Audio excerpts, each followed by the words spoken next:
तर रामटेक आहे आपलं. बरोबर.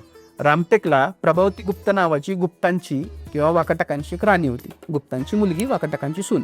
त्या प्रभावती गुप्तने आपला नवरा मेला याच्या आठवणीमध्ये एक मंदिर बांधलं, ते रुद्र नरसिंह. कारण आणि त्याच्याच बाजूला आणखीन एक मंदिर बांधलं, ते केवळ नरसिंह. आणि ते जे मंदिर आहे त्या मंदिरामध्ये नरसिंहाची जवळजवळ 6-6.5 फुटाची, 6 का 5.5 फुटाची मूर्ती. आणि ते बसलेला नरसिंह राजेशाही स्वरूपामध्ये. तो असा बसलाय, एक हात गुडघ्यावर आहे आणि एक हातामध्ये त्याने चक्र धरलाय. असा 6-6.5 फुटाचा आणि आडवा असा 4-5 फुटाचा असा नरसिंह आहे तो बसलेला. आणि त्या नरसिंहाला एवढा शेंदूर लावलेला होता की तो लांबून बघितलं तर मारुती दिसायचा. 80s-85 मध्ये जामखेडकर सर जे आहेत तर त्यांनी त्या मारुतीचा शेंदूर काढला. त्यावेळेस आतमध्ये असलेली नरसिंहाची प्रतिमा बाहेर आली.